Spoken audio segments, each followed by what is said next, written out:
sa relation avec les institutions, Monsieur le ministre des Finances et du Budget, Madame le ministre du Développement communautaire, de la solidarité nationale et de l'équité sociale et territoriale, chers collaborateurs des ministres, chers collègues.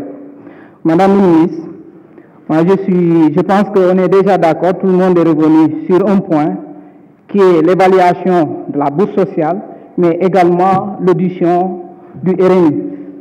Je ne vais pas m'attarder sur ça parce qu'en commission, je vous avais entendu dire que vous êtes d'accord, on doit auditionner pour qu'il y ait une meilleure allocation des ressources aux ayants droit. Donc l'autre aspect, en commission, j'étais intervenu par rapport au PIDC sur la construction d'une piste de désenclavement d'un village qui s'appelle El Bali. El Bali, si El Bali est désenclavé, ça permettra également d'aider à la population de Batinière qui est une île complètement. Ce n'est pas une île, c'est une presqu'île. Mais malheureusement, ils n'ont qu'accès à la mer pour rejoindre le village, soit en quittant directement Ziguinchor ou en allant jusqu'à Bandial ou à Edjungu, à Ousoui, pour rejoindre El Bali. Donc faire une piste de désenclavement permettra au moins d'aller vers l'électrification de la zone parce que c'est une zone de pêche. Mais malheureusement, quand ils ont la pêche, des poissons peut-être la nuit, ils sont obligés d'attendre le lendemain. Soit on va trouver de la glace à Ousoui qu'on va aller conserver quelque part. Si on a du poisson, on conserve jusqu'au lendemain à les vendre. Alors que s'ils avaient une piste de production, même si c'est la nuit, avec des motos, les gens peuvent au moins facilement évacuer leurs poissons. L'autre élément, c'est une piste de production. À la sortie de Moulomp, en allant vers Kanout, il y a un village qui s'appelle Loudjadiola. Donc la piste pourrait passer par Loudjadiola et aller jusqu'à Loudjaolof, qui est le chef-lieu de l'arrondissement, pour permettre de connecter Loudjaolof à sa commune, qui est la commune de Moulomp. Mais malheureusement, ceux de Loudjaolof ont des difficultés pour venir à Moulomp. Et donc, avoir une piste de production qui passe par Loudjaolof permettrait au moins d'aider une partie de la population. L'autre élément, c'est par rapport au piment qui intervient dans les zones frontalières. Je l'avais dit, la commune de Santhiaba-Manjaak, dans sa totalité, a une frontière avec la Guinée-Bissau. Mais malheureusement, le programme, on parle d'équité sociale, mais eux, ils ne voient pas cette équité sociale. Aller dans ces villages de EFOC, où il n'y a pas d'électricité, essayer d'électrifier ces villages permettra d'améliorer la condition de vie de ces habitants.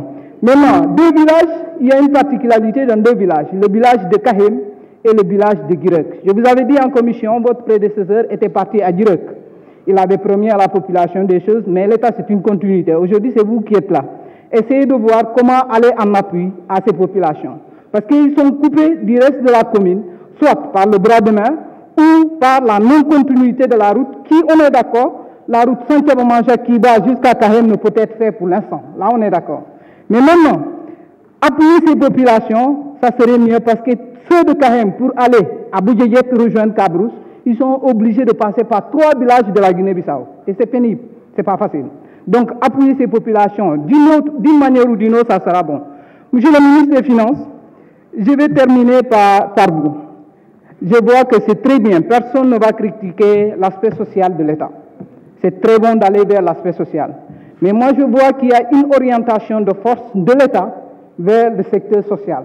Vous serez d'accord avec moi que c'est la richesse qui est créée, qui est redistribuée à la population. Si on met trop de poids avec ce Sénégal qu'on connaît, qui est toujours considéré comme un pays sous-développé, vers le social, on risque de créer une décélération économique au niveau national. Donc, mieux vaut de faire un arbitrage, de faire le social, mais il faut arbitrer ce social et solidifier l'activité économique. Une fois qu'on atteindra certaines valeurs créées, la valeur ajoutée, si elle est forte au niveau national, c'est elle qui pourra être utilisée pour être redistribuée.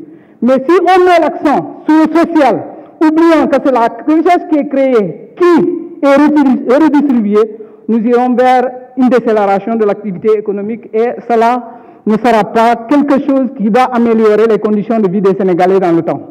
Donc, mieux vaut de travailler maintenant sur la solidification du tissu économique. Une fois qu'on l'aura, on pourra aller vers le social. Je vous remercie.